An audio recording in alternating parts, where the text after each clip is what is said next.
Jadi bunda itu kalau nggak sempat makan, minum susu Denko ya, 2 sendok makan munjung, campur air panas sedikit dan campur telur kampung. Jadi telur kampung 1 dikocok, campur susu Denko 2 sendok munjung, air panasnya sedikit dan ditambah dengan air hangat. Air hangatnya yang agak banyak ya. Mari minum ya. Allahumma barik lana fima razaqtana wa qina adzabannar. Bismillahirrahmanirrahim. Ini tanpa gula ya.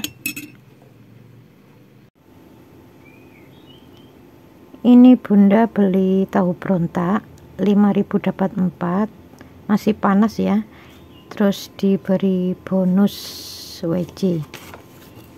Jadi kalau habis makan gorengan gini bunda ya minum jamu ya. Jadi setelah makan gorengan dapat beberapa menit minum jamu. Jamunya ya terserah, mau kunyit atau serai atau ketumbar campur jahe juga bisa. Jadi kalau habis makan gorengan minum jamu dan perbaiki akhlak, jangan suka ngeyelan, jangan suka berdebat. Kalau diberi masukan itu mau menerima, insya Allah tidak tinggi ya, kolesterolnya tidak tinggi, insya Allah normal. Jadi jangan beranggapan kalau habis makan gorengan terus kolesterol ya. Selama akhlak diperbaiki, meskipun makan goreng-gorengan dan tidak berlebihan, kalau hanya 1 hari habis 4 atau 1 hari habis 5, tapi besoknya kan enggak makan lagi ya, sampai beberapa hari baru makan. Dan perbaiki akhlak, insya Allah kolesterolnya normal ya. Malam ini insya Allah bunda nggak makan nasi ya, tapi makan kue putu. Ini masih panas.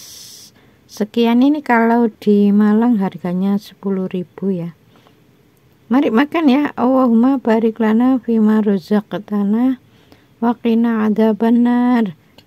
Bismillahirrahmanirrahim. Masih panas.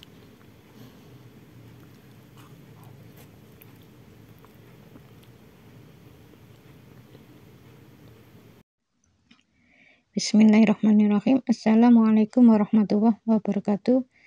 Jadi kalau sakit di tangan ini kan urusannya dengan pekerjaan ya.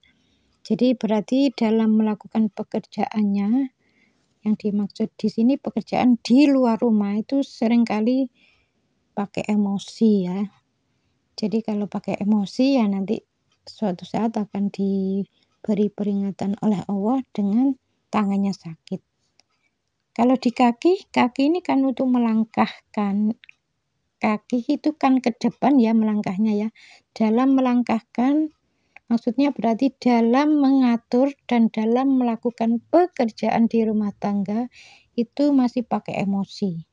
Jadi kalau sudah nggak emosi ya insya Allah kakinya nggak sakit ya, gitu aja. Pokoknya kalau dari sisi akhlak ini sebenarnya mudah loh ya. Jadi kalau sakit di jantung ini kan mengalirkan darah ya. Berarti apa? Ya, berarti untuk mencapai sesuatu keinginan itu dengan emosi. Jadi kalau menginginkan sesuatu itu pakai emosi. Jadi kalau nggak tercapai emosi lah. Ya diganti. Jadi kalau menginginkan sesuatu, kalau masih belum bisa tercapai ya sudah, jangan marah. Jangan pakai emosi. Ya insya Allah ya nggak ada masalah ya di jantungnya. Mengenai sirosis ini kan hati ya, dia hatinya keras ya, wajar kalau Allah itu memberikan sirosis, itu wajar ya, kalau menurut saya ya wajar ya. Kenapa? Ya itu haknya Allah. Kalau orang itu sampai kena sirosis itu berarti dulu orangnya ini agak kaku ya, keras. Jadi kaku, keras. Jadi nggak pernah bisa lembut lah istilahnya. Jadi orangnya tuh keras, kaku, egois, emosional. Jadi kalau dikasih masukan itu nggak mau mendengarkan, ya itu wajar kalau suatu saat akan diberi peringatan oleh Allah dengan sakit. Jadi kalau orang itu misalnya kena kanker hati, ya kalau menurut saya itu normal ya. Allah itu memberikan kanker hati itu normal. Karena apa? Ya itu haknya Allah. Jadi Allah berbuat seperti itu tuh enggak dolim. Misalnya ada orang, loh dia kan tahu agama ya. Emangnya kalau orang itu tahu agama terus baik? Ya enggak gitulah ya. Biasanya orang itu tahu agama ya belum tentu mengerjakan. Jadi kalau sudah tahu ya hendaknya mengerjakan kan gitu.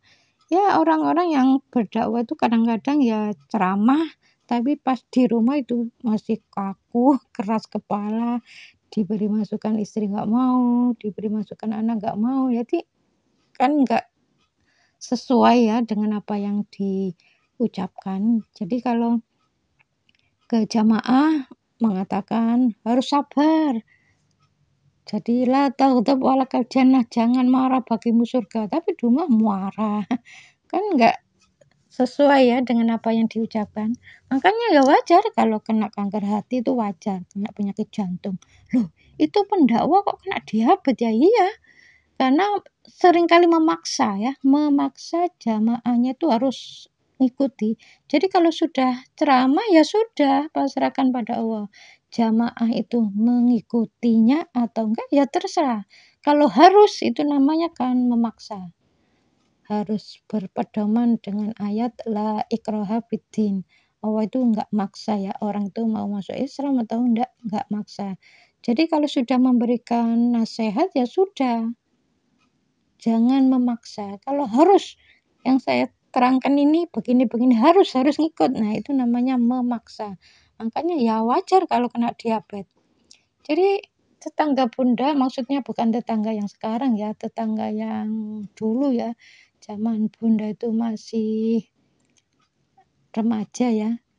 Itu ya kena stroke, meninggal ya. Padahal dia ceramahnya itu ya terkenal di kota itu ya. Kakaknya itu cerita begini-begini. Sekarang adikku tuh terkenal di kota ini begini-begini. Ternyata kena stroke terus meninggal. Jadi stroke itu ada orang itu yang masih diberi kesempatan hidup dan ada yang tidak. Karena Allah itu kan maha teliti ya. Jadi Allah itu ya nggak sembarangan mematikan seseorang itu. Orang ini diteliti. Oh, orang ini manfaatnya itu masih banyak. Begini-begini itu dicatat. Terus mudorotnya, oh orang ini tobat nanti bulan depan. Allah itu tahu. Jadi orang itu taubat mau bulan depan atau 2 bulan lagi atau setahun lagi Allah itu tahu. Jadi kalau orang ini sudah nggak ada manfaatnya, ya insya Allah dimatikan sama Allah Ta'ala. Jadi orang-orang yang seperti itu ya insya Allah ya karena memang menurut Allah. Jadi menurut manusia itu kan kadang-kadang ya nggak sama ya. Kalau menurut manusia itu baik ya ternyata menurut Allah sebaliknya. Atau menurut manusia kadang-kadang buruk ternyata menurut Allah baik kan gitu. Jadi kalau seperti itu ya insya Allah ini menurut penelitian saya ya insya Allah nggak salah ya. Karena orang-orang yang dulu ya, dulu itu Bunda pernah rewang ya. Ada seorang ibu itu sudah saya beri masukan harus begini Bu ya. Padahal saya ini ya waktu memberi masukan ya nggak pakai emosi ya. Makanya orangnya tuh kena penyakit gagal ginjal ya. Jadi menyimpan marahnya tuh sangat kuat, sulit diberi masukan ya sudah ginjalnya rusak. Jadi marahnya kuat, keinginan untuk marah itu sangat kuat, tapi takutnya juga kuat.